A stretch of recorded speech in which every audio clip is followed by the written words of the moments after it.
Bonjour à toutes et à tous. Merci pour l'invitation. Donc, je vais vous parler d'état confusionnel aigu ce matin. Pendant ma présentation, je vais aborder les recommandations de bonnes pratiques actuelles. Je vais aussi parler un peu des perspectives d'avenir et aussi des projets en cours, des choses que nous mettons en place à l'hôpital des Trois-Chênes. Donc, dans le parcours clinique, dans le parcours du patient en état confusionnel aigu, aujourd'hui, pour une question de temps, je vais aborder de manière plus approfondie tout ce qui concerne la détection et le traitement. Et quand je vais mentionner des projets en cours à l'hôpital de Trois-Chênes, ça concerne nos 200 lits aigus du service de gériatrie et du service de médecine interne de l'AG. Donc, l'état confusionnel aigu, il est un syndrome neurocomportemental caractérisé par un début aigu d'une inattention, mais aussi accompagné des symptômes moteurs, comportementaux, altération de l'état de vigilance qui peut se présenter de manière fluctuante avec un ou plusieurs facteurs précipitants. Chez les personnes âgées, on verra souvent plusieurs facteurs précipitant la survenue d'un état confusionnel aigu. C'est un signe d'alerte par rapport à la gravité clinique du patient, puisque, comme vous voyez, il y a un impact assez évident au niveau du pronostic, le fait d'être en état confusionnel aigu. Il est fréquent partout, aux urgences, en médecine interne, en gériatrie aiguë, en réadaptation, aux soins intensifs, en soins palliatifs. Néanmoins, même si c'est un syndrome qu'on rencontre dans notre pratique clinique de manière assez transversale à l'hôpital, il reste sous-diagnostiqué. Jusqu'à un cas sur deux n'est pas détecté en raison d'un manque de formation, de la perception que ces symptômes neurocomportementaux n'appartiennent pas à la prise en charge somatique des facteurs précipitants, l'utilisation parfois de termes alternatifs, imprécis, la perception de son importance, de cette valeur pronostique et que le fait d'être en état confusionnel aigu va changer la trajectoire du patient pendant l'hospitalisation, mais aussi après. Et les patients qui sont plus à risque de ne pas avoir leur état confusionnel aigu détecté, c'est exactement les personnes âgées qui présentent un état confusionnel dans sa forme hypoactive, souvent confondue par de la fatigue. Donc, on part du principe que la personne âgée est fatiguée, or elle est en état confusionnel aigu. Aussi, quand il y a des déficits sensoriels ou une démence associée. Nous avons évalué comment cette détection était faite chez nous, en gériatrie, et on a détecté 22% d'états confusionnels aigus documentés en 2022 et 2023, ce qui pour nous est probablement reflète un sous-diagnostic puisqu'on a une population à risque élevé. Donc on estimait une prévalence entre 30 et 40% d'états confusionnels aigus en gériatrie. On avait la Confusion Assessment Method, la CAM, qui était disponible dans des pays, mais sans aucune recommandation standardisée. Et on s'est aperçu qu'avec ces données-là, la CAM, elle était faite chez environ 2% des patients hospitalisés seulement. Et quand elle était faite, il y avait beaucoup de faux négatifs, ce qui est aussi très problématique pour une évaluation qui se prête à un dépistage. On aimerait avoir plus de sensibilité et les faux négatifs nous empêchent d'avoir la détection qu'on cherche, avec aussi un biais de surconfiance. En faisant une analyse qualitative via des interviews d'équipes, on s'aperçoit que pour les équipes, la détection de l'état confusionnel aigu, ce n'était pas nécessairement un problème. Donc, on s'est posé la question de comment intégrer de manière efficace la détection de l'état confusionnel aigu, de manière structurée, dans le cadre d'un itinéraire clinique. Pourquoi la première question, c'était si on gardait l'assessment via la CAM ou si on changeait de méthode de dépistage. On s'est aperçu que la CAM, elle était trop compliquée à être faite de manière transversale dans différents settings parce qu'elle prend beaucoup de temps et elle dépend beaucoup de l'expérience du clinicien. La CAM, elle est en fait une manière de raisonner cliniquement, mais qui nécessite une évaluation clinique. Elle ne vous donne pas nécessairement un score ou des questions précises avec une cotation. Et pour cette raison, on a décidé de faire évoluer notre détection de l'état confusionnel aigu avec une approche en deux étapes. La première étape concerne un dépistage rapide et vraiment rapide en choisissant une échelle qui peut être faite en moins de 2 minutes, qui a une validation aux urgences, en unité aiguë, en réadaptation, même à domicile, réalisée par les infirmières en charge, et par la suite une évaluation de confirmation réalisée lors de l'évaluation clinique du médecin. Cette évaluation, elle enchaîne l'ouverture d'une brique problème, état confusionnel aigu.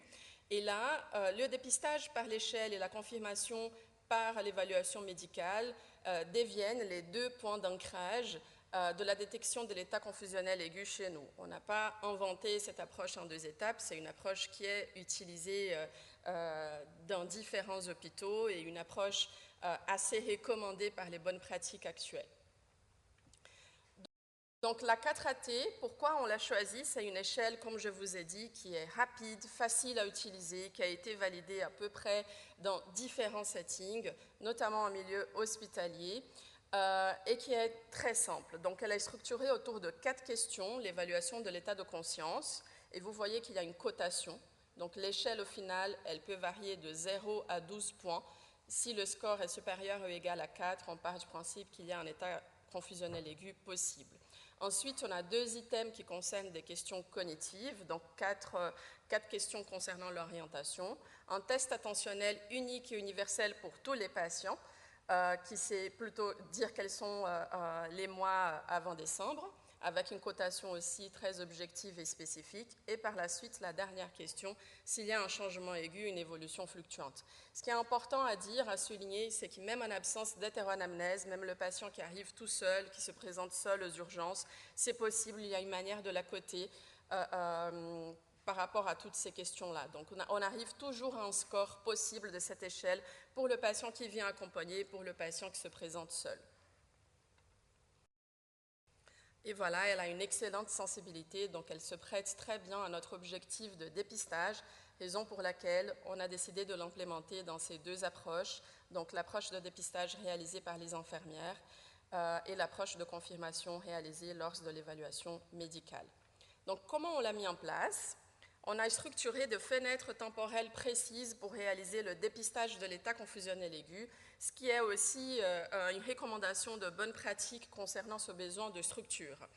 Donc, on introduit le dépistage de l'état confusionnel aux urgences gériatriques de l'hôpital de Trois-Chênes, la première évaluation étant le plus proche possible du tri réalisé à la porte. Ensuite, si le patient reste plus au-delà de 6 heures aux urgences, il y a une nouvelle évaluation qui est faite. Et lors de l'admission à l'unité, on a aussi un délai de 6 heures pour réaliser le premier dépistage de l'état confusionnel aigu, toujours suivi de l'évaluation de la confirmation médicale. Si l'échelle elle est positive, on continue à la faire une fois par jour jusqu'à la résolution de l'épisode, selon le jugement clinique. Et au bout de 72 heures, donc à J3, si l'échelle elle est négative, on stoppe le dépistage et on va le refaire pendant le séjour hospitalier en cas de nouvelle suspicion. Il peut aussi y avoir des consignes concernant la sortie. En termes d'intensité de dépistage, ça c'est un point intéressant parce qu'on est assez léger dans les recommandations et dans les modes d'implémentation d'un dépistage structuré de l'état confusionnel aigu. On peut aller jusqu'à 1 fois par tranche horaire, c'est-à-dire 3 fois par jour. On a fait exprès de choisir un dépistage plus léger pour laisser une marge de manœuvre aux équipes aussi, de décider de refaire cette échelle dans la journée ou pas, selon la situation clinique du patient, et aussi pour ne pas alourdir la charge en soins, la charge de documentation. Un point très intéressant concerne le dépistage aux urgences. Le dépistage aux urgences n'est pas une recommandation universelle des bonnes pratiques cliniques. La recommandation, c'est de le faire au plus tôt. Après, le plus tôt possible, c'est quand le patient est à la porte aux urgences. Et c'est pour cette raison, je vais vous montrer aussi quelques données de chez nous, qu'on a décidé de tester et voir quel est l'impact clinique de cette implémentation d'un dépistage dès l'arrivée aux urgences. Et là, je mentionne bien les urgences, pour l'instant, les urgences gériatriques à l'hôpital de Trois-Chênes. En fait, il y a plusieurs études qui se sont intéressées à cette sous-détection de l'état confusionnel aigu et à son impact clinique aux urgences. Et en fait, cette sous-détection, elle touche aussi les urgences. Selon l'étude, ça peut être plus que 50% des états confusionnels aigus qui ne sont pas reconnus, avec 1/3 de ces patients qui n'ont pas l'état confusionnel aigu reconnu, qui rentrent à domicile et qui ont une mortalité élevée dans la semaine qui suit ce retour à domicile. Les obstacles pour la mise en place d'un dépistage aux urgences sont les mêmes que dans les unités aiguës, la notion de charge de travail, le manque de formation, l'absence de protocole structuré, avec aussi cette notion de rapidité. Il faut que cette échelle apporte quelque chose qui donne une information utile pour l'orientation du patient pour démarrer une prise en charge bénéfique au plus vite.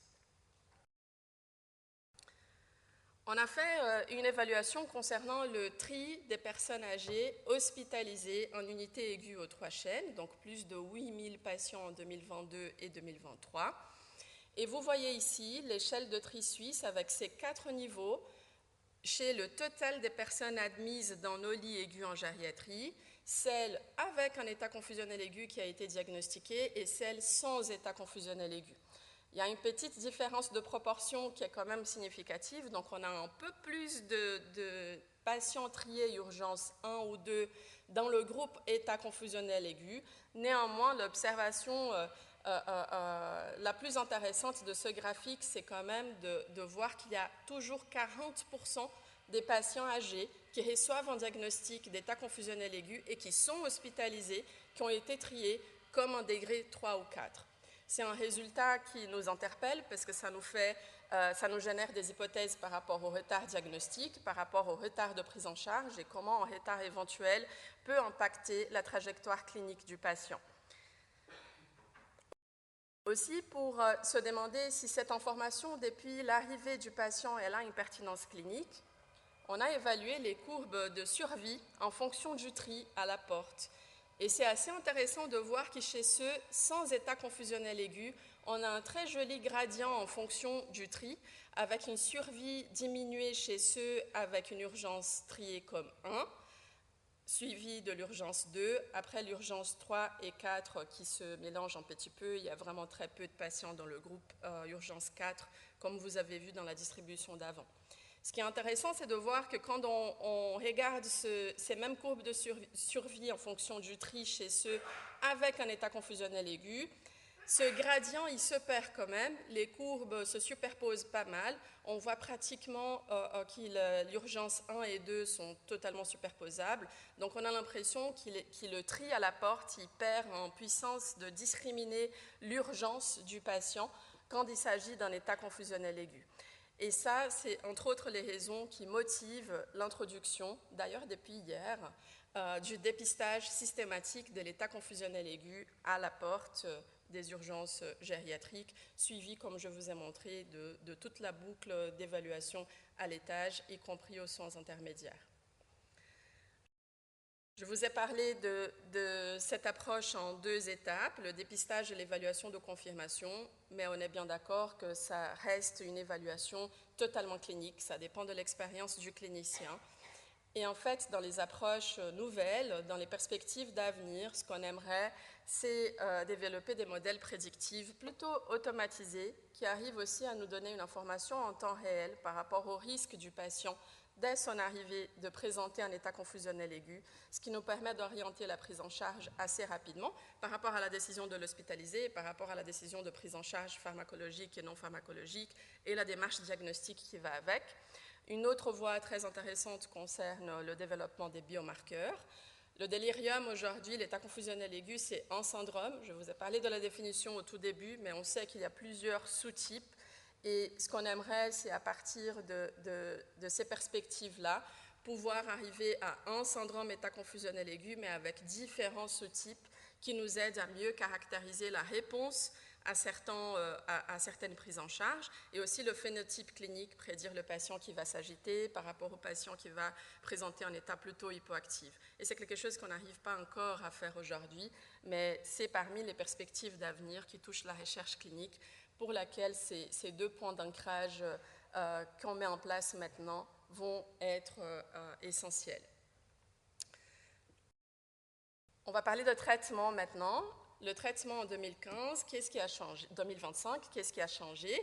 La base du traitement d'un état confusionnel aigu, c'est la recherche de facteurs précipitants et la prise en charge des facteurs précipitants, on est bien d'accord. Néanmoins, il y a un pilier indispensable pour tous ces patients-là qui concerne les stratégies non pharmacologiques, souvent oubliées, parfois rendues invisibles aussi dans la prise en charge, mais elles sont essentielles parce qu'elles sont efficaces. Et où on évolue aujourd'hui, c'est par rapport à des interventions multicomposantes. Donc, ça ne suffit pas de mettre en place une seule stratégie. Donc, je réoriente mon patient plusieurs fois par jour. Il faut quand même combiner différentes stratégies d'une manière multimodale, avec aussi l'implication de la famille. Tant que partenaire de cette prise en charge, avec une participation active pendant le séjour hospitalier, quand cela est possible, bien sûr. L'implication de la famille, c'est un point important. On parle de psychoéducation, participation des proches, implication des proches dans le contexte des troubles cognitifs depuis de nombreuses années. Or, dans l'état confusionnel aigu, c'est quelque chose qui est assez peu étudié et c'est aussi une voie de développement actuelle, l'implication soit dans l'aspect psychoéducatif, soit carrément dans la participation pendant le séjour hospitalier. Comme je vous ai dit, ces interventions non pharmacologiques, elles marchent en pratique. Je vous montre une méta-analyse récente qui montre cet effet bénéfique au niveau de l'incidence de l'état confusionnel aigu.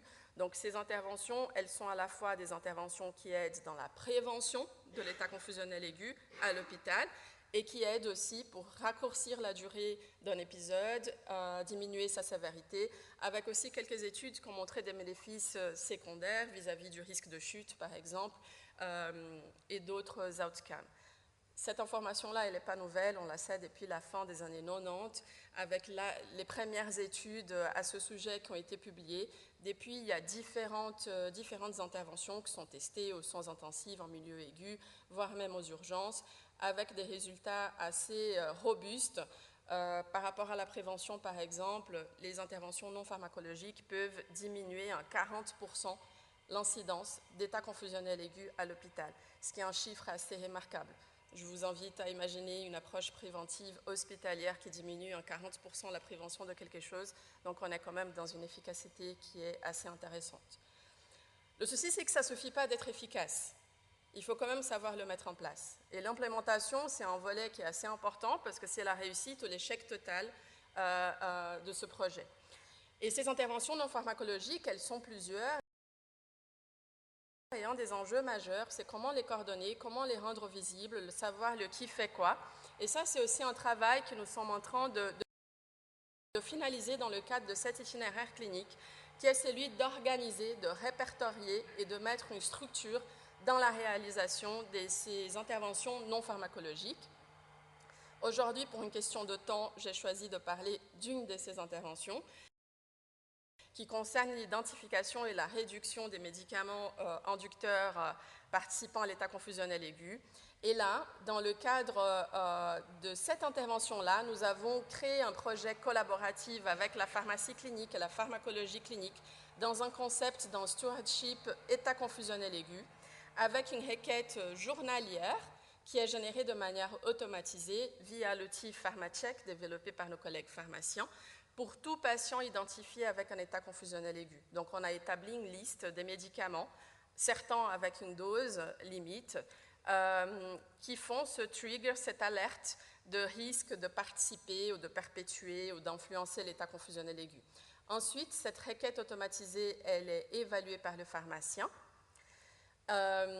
avec aussi des cas qui sont vus par la consultation du pharmacologue, une consultation qui est faite de manière plus objective vis-à-vis de l'état confusionnel aigu, et une restitution de cette évaluation qui est faite via des notes de consultants associés à la brique problème état confusionnel aigu. Suivi bien sûr par des indicateurs qui nous permettent de suivre un peu les tendances de prescription et d'élaborer des actions de formation ou d'information vis-à-vis des médicaments utilisés. Et là, je vous ai mis la liste des alertes les plus fréquents. Vous voyez beaucoup d'opiacés, beaucoup de psychotropes, des choses un peu plus simples à arrêter, comme le Vesicare. Voilà. Et ça, c'est un projet collaboratif qui nous permet de mettre en place une intervention non pharmacologique de manière structurée et de manière interdisciplinaire. Un autre groupe compliqué, on va dire comme ça, c'est les patients qui font des états confusionnels aigus et qui présentent déjà une démence sous-jacente, puisque chez ces patients-là, les interventions non pharmacologiques ont été moins étudiées. Ces patients ont été exclus des essais d'efficacité, des études d'efficacité par rapport à ces interventions-là, et il y a vraiment moins de données dans la littérature. Néanmoins, dans les recommandations, donc même si le niveau de preuve est assez faible, les recommandations actuelles disent qu'il faut inclure ces patients, il faut même faire plus d'attention à ces patients-là parce qu'ils sont plus à risque de présenter les effets indésirables des médicaments, par exemple. Et c'est aussi des patients qui sont plus à risque d'avoir une trajectoire encore plus réservée en termes de pronostic à la suite d'un état confusionnel aigu. Et dans ce cadre-là, à l'hôpital de Trois-Chênes, nous avons une unité spécialisée pour ces patients-là, qui est l'unité 15. Et en plus de ce socle d'intervention non pharmacologique que nous mettons en place pour tous les patients avec état confusionnel aigu dans nos unités aiguës, à l'unité 15, nous faisons exactement une étude pour évaluer la faisabilité et l'efficacité de ces interventions chez ces patients-là avec des états confusionnels aigus superposés à une démence sous-jacente. Là, on a décidé d'axer une intervention multimodale avec 4 domaines, la formation de l'équipe, la mise en place de la thérapie sensorielle avec des séances dès l'admission du patient et pendant, en tout cas, la première semaine de séjour, une prise en charge spécifique des proches aidants qui passe par des entretiens structurés, la psychoéducation, une définition de la participation dans le cadre du plan thérapeutique et un dépistage de l'épuisement du proche aidant. Et aussi une intervention de mobilisation précoce qui est une des dimensions les plus importantes de la prise en charge de l'état confusionnel aigu. Et souvent, ces patients-là, avec une démence associée, c'est souvent le patient pour qui on dit « il ne participe pas à la séance, on ne peut pas faire de la physiothérapie, on ne peut pas travailler avec lui ». Donc là aussi, le travail qui est fait de développer de nouvelles techniques pour inclure ces patients, un travail réalisé de manière interprofessionnelle par les physiothérapeutes, les ergothérapeutes, avec la participation de différents métiers pour trouver des techniques qui donnent un sens à la mobilité pour des patients qui sont confus et qui sont à la fois la stimulation motrice, mais aussi la stimulation cognitive, le soutien relationnel nécessaire à la prise en charge. Le but, ce n'est pas d'avoir des prises en charge à 2 vitesses. Qu'est-ce qu'on fait des autres patients qui ne peuvent pas accéder à l'unité spécialisée? Dans ce cadre-là, nous avons créé une consultation de gériatrie cognitivo-comportementale depuis l'année dernière, où en fait on a une équipe mobile qui aide à la prise en charge dans les unités aiguës standards. Donc ils vont aider au niveau de la distinction du diagnostic d'état confusionnel aigu par rapport à une démence sous-jacente, par exemple. Ils vont proposer une prise en charge adaptée et veiller à ce que ces interventions non pharmacologiques restent le pilier standard, la première intention de traitement vis-à-vis de l'utilisation des psychotropes. C'est une consultation qui est interprofessionnelle, mais qui est réalisée par 2 infirmières en première ligne, avec un fort soutien des équipes soignantes dans la prise en charge de ces patients. Et c'est souvent les cas plutôt hyperactifs, les patients qui présentent des agitations, une opposition aux soins pour lesquels on est appelé. On va parler de traitement pharmacologique maintenant, en fait, il n'y a pas beaucoup de nouveautés en 2025. Le traitement pharmacologique reste réservé aux patients présentant un état hyperactif, pour autant que cet état nécessite un traitement pharmacologique. Le traitement pharmacologique, il reste aujourd'hui un traitement symptomatique. Il nous aide à accéder aux soins, il nous aide à assurer la sécurité du patient, des familles, des autres patients ou de l'équipe. Mais en dehors de ça, on n'a pas aujourd'hui un traitement pharmacologique qui agit sur la trajectoire de l'état confusionnel aigu et qui soit suffisamment validé pour une utilisation clinique. Un point qui était important pour nous dans l'élaboration d'un algorithme de prise en charge pharmacologique dans l'état confusionnel aigu, c'était déjà définir qu'est-ce que c'est un état hyperactif et mettre en place quand même des indicateurs de sévérité de cette agitation, y compris concernant la gestion de la crise de l'agitation de la personne âgée en état confusionnel aigu. Donc c'est un algorithme qu'on met en place actuellement et qui aide quand même à identifier de manière plus objective la sévérité du tableau clinique du patient en état hyperactif. Là, je mentionne l'échelle de Pittsburgh, qui est une échelle qu'on utilise beaucoup en gériatrie. qui nous permet de mesurer cet état hyperactif avec une association très forte avec le risque de violence, ce qui est aussi un facteur très important pour nous. Essayer de prédire les patients qui sont plus à risque d'avoir un incident en passage hétéroagressif, par exemple. C'est une échelle qui varie de 0 à 16. Elle est faite en moins de 2 minutes avec des scores qui parlent en faveur d'une hyperactivité soit modérée, soit sévère.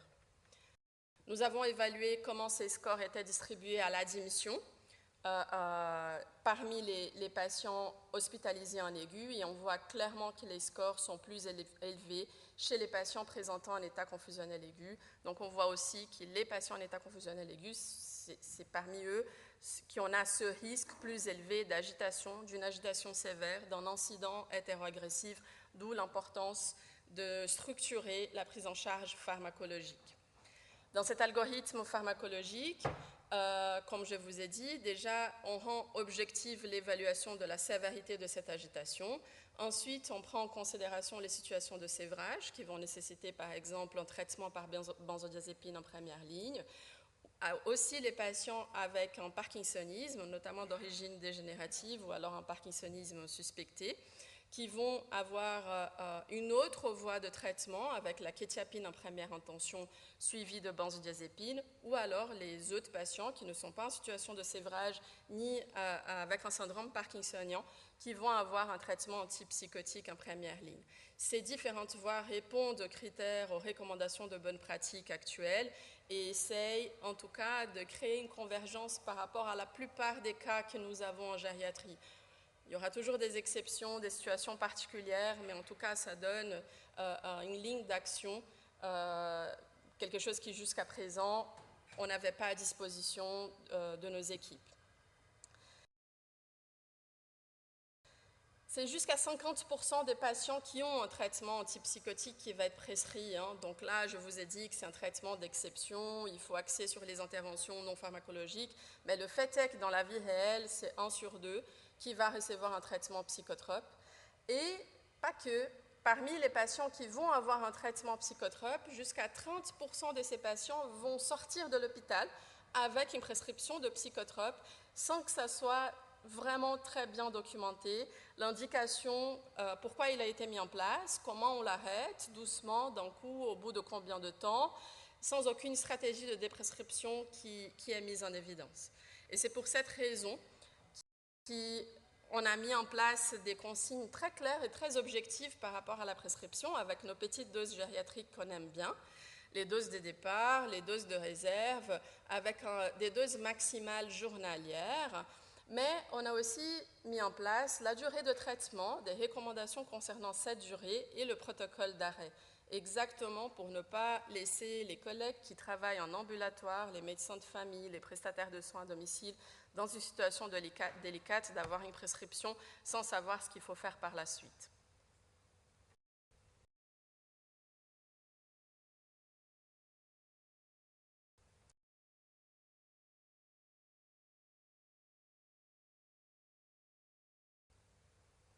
Je finis avec nos perspectives.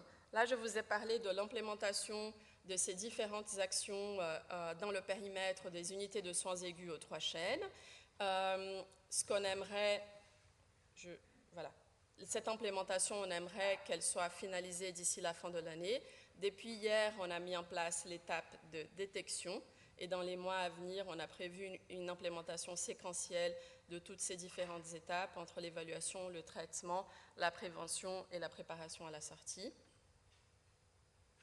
Néanmoins, ce n'est pas suffisant de parler de l'hôpital, puisque le pronostic du patient va au-delà de ce qui se passe dans les murs de l'hôpital, raison pour laquelle notre prochaine étape, c'est aussi inclure ce qui se passe avant l'hospitalisation à domicile, avec peut-être la mise en place d'une détection réalisée avant que le patient arrive aux urgences, et aussi ce qui se passe après la sortie pour les patients ayant présenté un état confusionnel aigu.